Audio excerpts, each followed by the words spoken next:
गुना में बहकावे में की शिकायत, आरोपों से तीसरे दिन कोचिंग।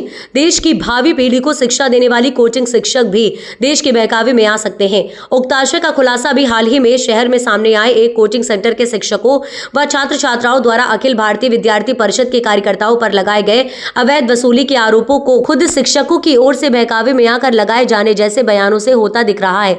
इसी के साथ ही गत दिवस ही आलाप द्वारा जताई गई संभावना अनुसार उक्त शिकायत का 2 छात्र संगठनों से समयबद्ध होना खुद प्रमाणित हो गया है। हालांकि इसे जबरिया दबाव के पर्याय के रूप में भी देखा जा सकता है। यही कारण है कि पूरा का पूरा मामला शिक्षा हलकों में ही चर्चाओं का विषय बन गया है।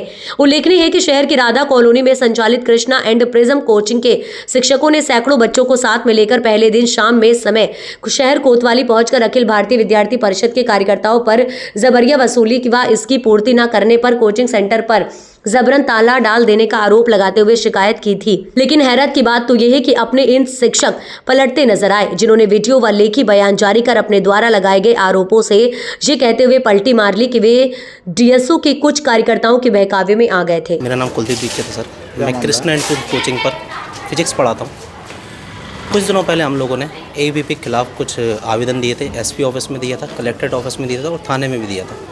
ये ऐसा हुआ क्योंकि कुछ दिनों पहले एआईडीएसओ कार्यकर्ता हमारे पास आए भी थे।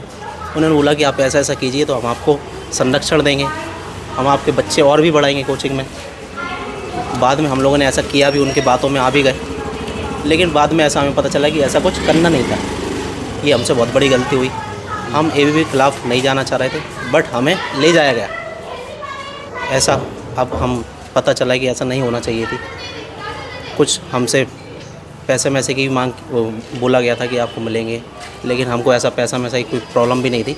लेकिन हम संरक्षण के नाम पे थोड़ा सा बहक गए। इसकी हमें अब थोड़ा सा प्रॉब्लम है कि हमने बहुत बड़ी गलती कर दी उसके खिलाफ जाके एबीवीपी के, तो उससे हम क्षमा चाहते हैं। आपको डीएसओ से कुछ डर लग रहा है क्या?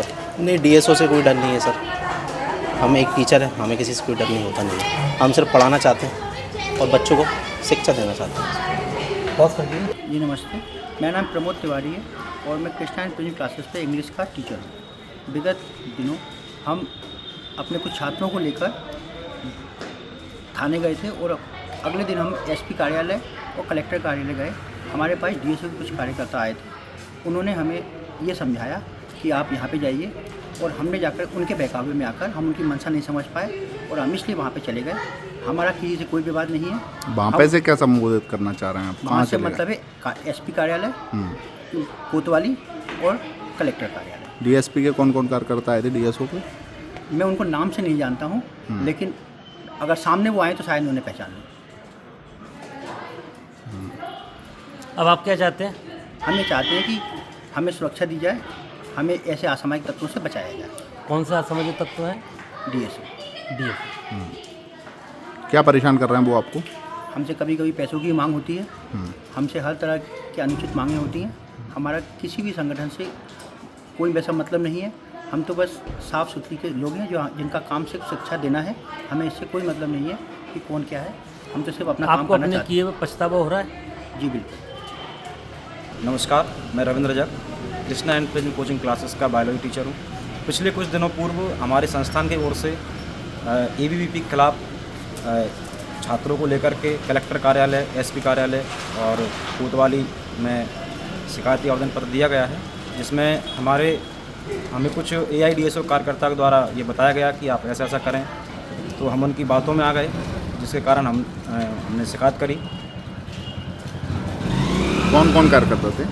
सर मैं नाम से नहीं जानता हूँ, अगर ऐसा होता है कि कई उनसे पहले भी कई बार मिला हूँ और बाकी कॉलेज में मिलते रहते हैं मुझे, ऐसा कुछ नाम से परिचित नहीं है। ऐसे राम राम श्याम श्याम होती रहती है। वो एक दिन कोचिंग पे आए तो उन्होंने ऐसा बोला कि ऐसा ऐसा करना है, तो हम उनकी बातों में आ गए। कुछ प्रलोभन भी दिया था उन्होंने? क्या प्रलोभन तो कुछ नहीं दिया था। यही था कि अगर आपको मतलब ऐसा अपन कुछ करते हैं तो आपके जो है कोचिंग का मतलब अच्छा नाम खबर ऐसा कुछ हो नहीं, तो आप पढ़े लिखे लोग हो, उसके लिए हम क्षमा चाहते हैं। ऐसा क्यों आ गए, कैसे आ गए आप? सर हम बातों में आ गए, इसके लिए क्षमा चाहते हैं सर। जी सर, हमने हमारे बच्चों द्वारा कुछ आंदोलन किया था 2 दिन पहले एबीवीपी के खिलाफ। तो उसमें हमें कुछ एक संगठन जिसे डीएसओ कहते हैं उसके द्वारा बरगलाया गया था। कुछ लोग मिले, उन्होंने कहा कि इस तरह से इनकी शिकायत की जाए। तो हमारे कुछ साथीगण और हम बच्चों को लेकर एसपी ऑफिस भी गए थे, कलेक्ट्रेट भी गए और कोतवाली भी गए। जी सर। आप बरगलाने में क्यों आ गए? जी सर। बरगलाने में क्यों आ गए? सर उन्होंने कुछ इस तरह के प्रलोभन दिए थे और हमें लगा कि ठीक है वो पूरे करेंगे, लेकिन वो वास्तविकता नहीं थी उसमें। उन प्रलोभन में कुछ पैसे की डिमांड वगैरह कुछ थी, या उनकी तरफ से डिमांड की गई, या उन्होंने कुछ प्रलोभन दिया? नहीं, सहयोग राशि हमने कई बार उनको दी भी है सर, अच्छा। और संगठन से कुछ बच्चे भी हमने उनके लिए दिए हैं। ऐसा क्यों करते रहे आप? हमें ये बताया गया कि ये जो है एक जागरूक लोग हैं और इस तरह से मतलब जो गलत काम हो रहा है उनके खिलाफ जो है हमारा संगठन काम करता है। उनने हमें ये जानकारी उनका DSO। बाद में क्या मैसेज किया? बाद में देखा सर जो है थोड़ी दिक्कत आई हमें भी सर, जो है वास्तविकता कुछ और ही है इस तरह की।